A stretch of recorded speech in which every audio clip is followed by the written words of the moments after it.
In our previous session, we were discussing about allomorphs,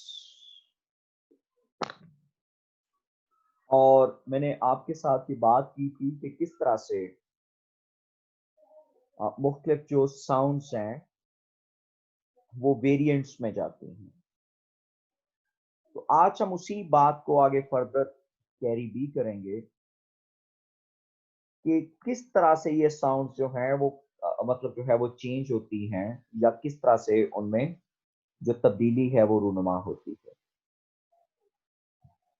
So here we can say go with the sounds. The English plural morpheme provides very good examples of both phonological and morphological conditioning allomorphs. Allomorphs को हम लोग बड़ी आसानी से समझ सकते हैं। S, Z and is ये phonologically conditioned allomorphs हैं of English plural morphemes. All these are phonologically condition, हम इनको मतलब जो है वो फोनोलॉजिकली कंडीशन मॉर्फीम के तौर पर जो है वो ऑब्जर्व करते हैं।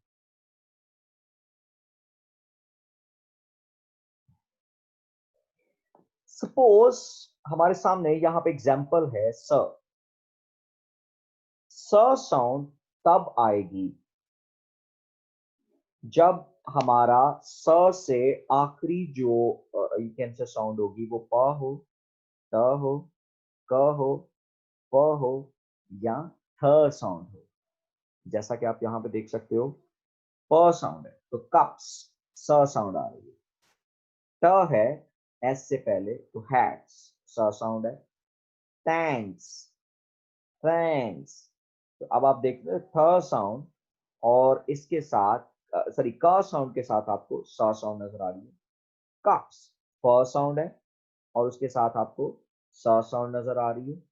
और फिर इसी तरह से जो है वो आपको हाइसेंथिस हाइसेंथिस हाइसेंथिस तो हाइसेंथ स साउंड जो है वो फिर आपको नजर आ रही है। तो अगर तो एस से पहले ये 5 साउंड्स में से कोई साउंड होगी तो साउंड एस की स होगी। इसको हम फोनोलॉजिकल कंडीशंस कहते हैं, यानी कि पीछे ये शर्त है कि ये साउंड्स होंगी तो साउंड्स जो है वो इस अंदाज के साथ प्रोनाउंस की जाएगी। ज जो है वो आपको नजर आएगा ब में, ड में, ग में, व में, द में, ये द साउंड है। म, न, इंग, ल, र, य एंड वो। इन साउंड्स के अंदर जो है वो आपको ज नजर आएगा। जैसे हब तो ब तो एस लग जाएगा तो हब्स। ड हैंड तो हैंड्स ज साउंड आ गई। डॉग ग तो डॉग्स। ग्लव्स व तो ग्लव्स।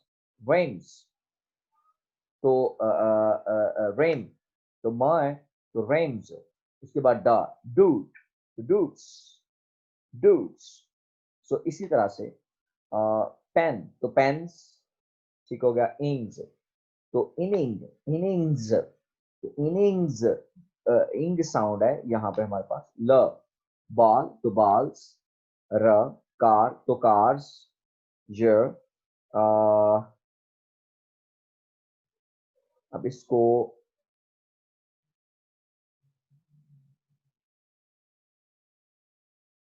इसके लिए मतलब जो है वो जो ऐसा वर्ड जो य साउंड पर खत्म हो रहा हो तो उसके साथ भी हम लोग जो है वो ज, और इस तरह से वो के साथ भी हम लोग इस तरह से एंगेज करें। इस तरह से इज साउंड लफज लास्ट पे एक ही यूज हो रहा है, जैसे स है, सॉरी जो मॉर्फीम है वो एक ही यूज हो रहा है, दैट इज स। इधर भी स और इधर भी, लेकिन साउंड तीनों में बदल रही है। जैसे क्लासेस तो सिज इज साउंड है। Mazes mazes. dishes is garages garages is garage तो s लगा तो एस साउंड आ गई। चर्च ईएस लगा तो चर्चेस। अब ये सारी ट्रांसक्रिप्शन है, ये इंशाल्लाह जब हम लोग फोनेटिक्स एंड फोनोलॉजी की तरफ आगे बढ़ेंगे तो जरूर मतलब ये सारी ट्रांसक्रिप्शन की भी कोशिश करूंगा मैं आपके साथ प्रैक्टिस शेयर करके। तो अगर हम इस डाटा को मतलब जो है वो to find a principle governing this distribution we will discover that these generalization can be arrested in even more general and precise terms as given below. S appears after morphs ending in voiceless morphemes. S जो है वो जो है वो वहां पे नजर आता है जो voiceless morphemes है except the sibilants and affricates. कि S जो है वो आपको वहां पे नजर आता है कि ये जो सिबिलेंट्स होंगे या एफ्रिकेट्स होंगे ये आगे फोनेटिक्स एंड फोनोलॉजी के साथ जो है वो टिपिकली एसोसिएटेड है। तो इस तरह से appears after morphs ending in voice morphemes except the sibilants and affricates. ये जो आगे जो ये तीनों जो डिस्क्रिप्शंस हैं ये अभी इस स्टेज पे क्लियर नहीं हो सकती। ये इंशाल्लाह जब हम फोनेटिक्स एंड फोनोलॉजी के लेक्चर जो हैं वो देखेंगे तो ये तीनों जो हैं वो क्लियर हो जाएंगी वहां पे। This is the linguist that is the linguist has stated the conditions are explained what factors are responsible for the particular physical form of plural. Since the factors in this case are preceding sound segments, तो ये सारे के सारे क्या हैं preceding sound है. He classified this as phonological conditioning. Suppose इस तरह की एक और मिसाल हम लोग जो है वो दे सकते हैं कि जैसे ed sound हमें नजर आती है इसमें ट ड और इड में ये चेंज हो जाता है। Like suppose आप लोग ये देखते हो कि ये ट साउंड में चेंज हो जाती है कि सपोज हम लोग ये कह सकते हैं कि इस तरह से phonological conditioning is the past tense morpheme of ED. ED जारी सी बात है ये एक मॉर्फीम है। It is also regularly presented by three phonological conditioning. Third the rule governing three distinction is as follow. It occurs after morphs ending in allevil stops. तो जो allevil stops हैं उनके साथ मतलब ट और ड तो यहाँ पे wedded तो इसमें साउंड आपको ड नजर आ रही है। फिर इस तरह से wanted तो आपको ड साउंड नजर आ रही है लेकिन ड यहाँ पे चेंज हो जाएगा जैसे कार्ड तो यहाँ पे आपके पास जो है वो साउंड जो है वो आपके पास फिर इस तरह से लव तो ये ड साउंड है। फिर ट occurs after voiceless phonemes except t helped it's not helped it's helped तो ये ट साउंड वॉइसलेस फोनीम्स जितने होंगे और अगर लास्ट पे ड साउंड आ जाए वॉइसलेस जितने भी फोनीम्स होंगे और लास्ट पे ईडी आ जाए तो उसके साथ हम लोग इसको हेल्प के साथ एसोसिएट करेंगे। तो अब ये मोर और लेस ये तीनों मतलब जो है वो 1 2 3 ये तीनों जो है और ऊपर वाले जो तीनों रूल्स हैं ये तब कवर हो सकते हैं कि जब हम लोग फोनेटिक्स एंड फोनोलॉजी को कवर करेंगे। तो इंशाल्लाह जब नेक्स्ट हम बात करेंगे फोनेटिक्स एंड फोनोलॉजी के हवाले से तो सर्टनली इसके हवाले से डिटेल से जो है वो बात की। उसके बाद आ जाता है मॉर्फोलॉजिकल कंडीशनिंग। जारी सी बात है उसी फोनोलॉजिकल कंडीशनिंग को अब हम लोग मॉर्फोलॉजिकल कंडीशनिंग की तरफ जो है वो एसोसिएट करेंगे। जी बेटा।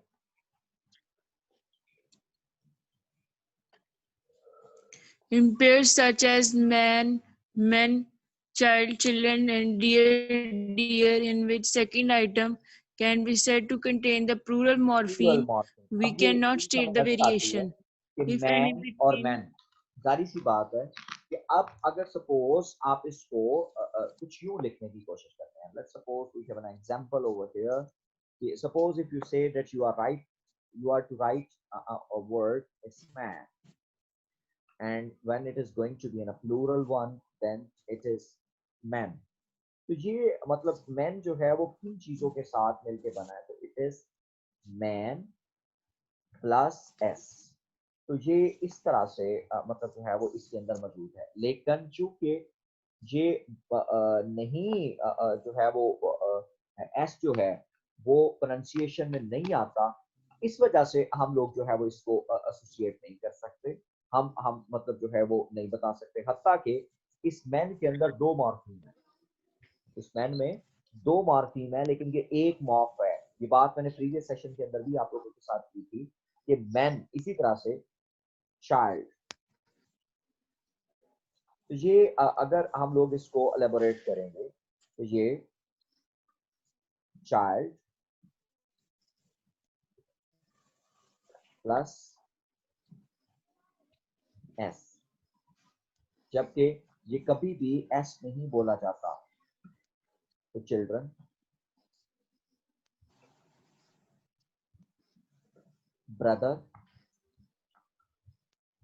ये फिर इसी तर्ज के साथ ब्रदर, एस, ये ब्रेथरन।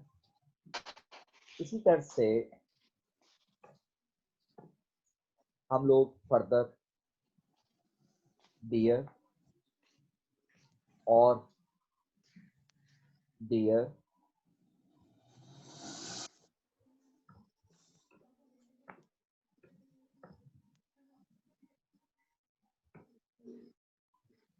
एस मौजूद है। लेकिन ये एस जितने भी हैं, क्या ये हमारे बोलने में आते हैं? ये 100% हमारे बोलने में नहीं आते। इस वजह से मैंने इनको सबको क्या कहा था कि ये इम्प्लाइड सेंस में तो मौजूद हैं, लेकिन इन सब को हमने जब भी इंटरप्रेट करना है वो usually call them zero morpheme. ये मतलब जो है वो आपको फिश में भी नजर आएगा और इस तरह से दीगर मतलब जो है वो फोनोलॉजिकल आइटम्स के अंदर भी ये सारी चीजें जो है वो आपको दिखाई देती हैं। And you can easily understand this concept, there is no trouble at all कि किस तरह से जो मॉर्फोलॉजिकल कंडीशनिंग जो है वो किस तरह से एग्जिस्ट करती है। जी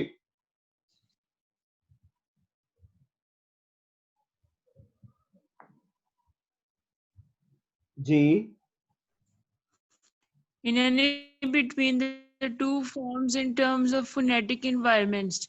Instead, we must refer to each morpheme separately or alternately to their phonemic shapes and specify the allomorph of the plural morpheme separately for each.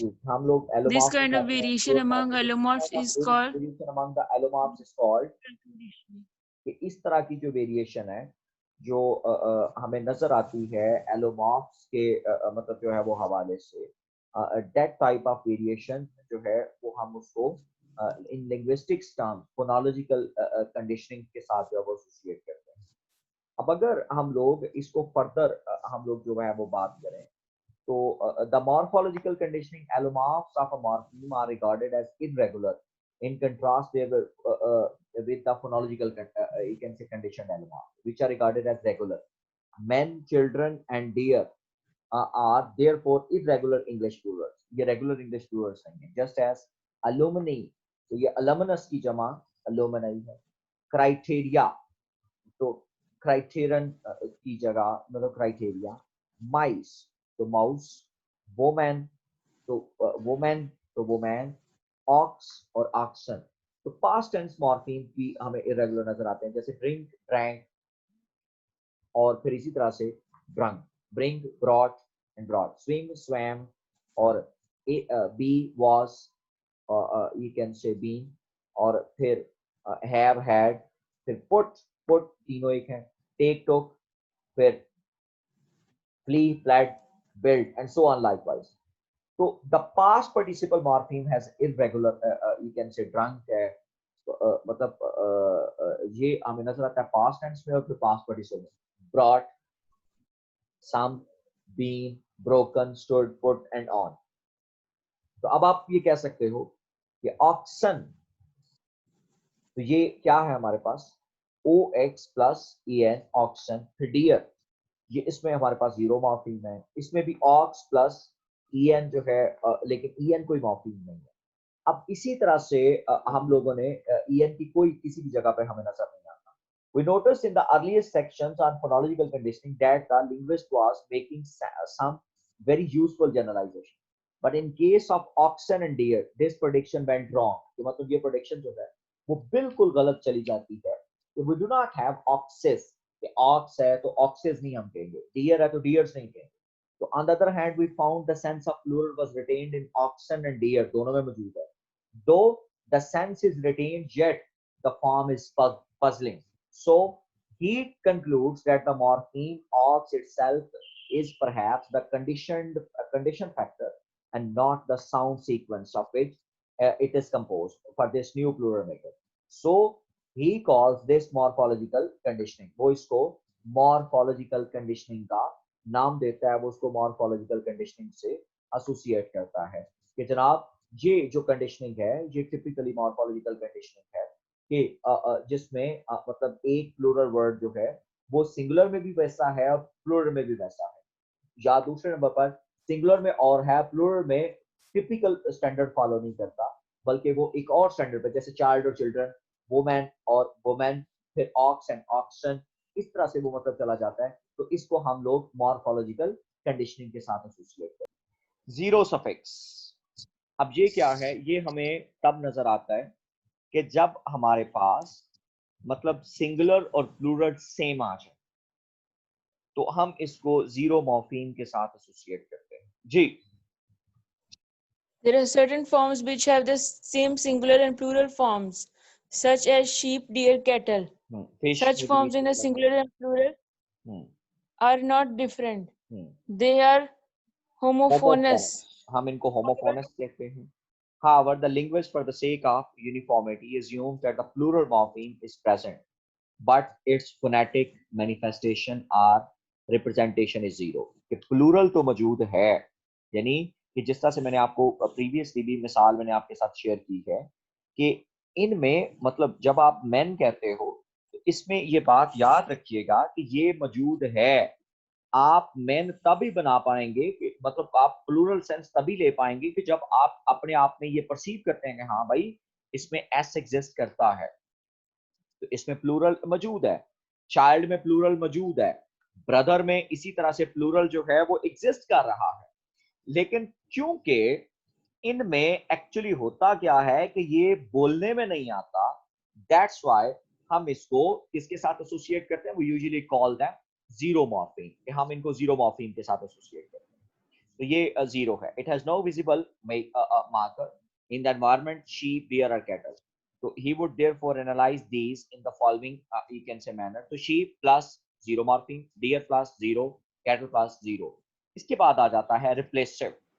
There is no obvious way to analyze form like geese, goose or geese, mouse and mice, louse and lice. Some linguists suggest that the plural vowel e जो है, e sound, जैसे geese जो है वो geese which replaces the u sound, कि ये ऊ को रिप्लेस करके मतलब ई साउंड में प्रोड्यूस कर देता है। ये साउंड्स हैं हमारे पास, ये ट्रांसक्रिप्शन में जो नजर आ रही हैं। तो in goose should be regarded as special type of morphemic element, कि जिसमें ऊ साउंड जो है वो चेंज हो जाती है किसके साथ, ई साउंड के साथ। सपोज इसको रिप्लेसिव कहते हैं। And they would analyse the plural as, जैसे गूस, तो गूस जो है ऊ sound will be change into ई साउंड, तो geese. Here the formula e, you can say u, means e replaces u. Such morpheme is called replacive because it involves the replacement of a vowel. It's just a mouse, aus, so eyes, louse, तो lies, जैसे u, geese, goose, तो geese, u sound जो है वो e के साथ, लेकिन ये कोई यूनिफॉर्म फॉर्मूला नहीं है। जाहिर सी बात है कि माउस, आउस, तो यहाँ आउ साउंड है, तो ये नहीं हो सकता कि और फिर माइस, आइस, तो यहाँ आई एंड आउ, ये आउ चेंज होगा आई से, और लाउस, आउस चेंज होगा लाई से, आई से। तो इस तरह से हम लोग ये एक मतलब ऐसा फॉर्मूला नहीं, लेकिन उसने जनरल एक बनाया कि ऊ साउंड जो है वो ई से चेंज होगी, जैसे आउ साउंड जो है माउस, आउस जो है वो चेंज होगी आई से। तो ये एक फॉर्मूला बहरहाल जो है जिसको हम लोग रिप्लेसिव के तौर पर हम लोग जो है वो एंगेज करते हैं। सो मोर और लेस अगर हम लोग इस सारी मतलब जो है वो डिस्कशन को जो है वो देखें, तो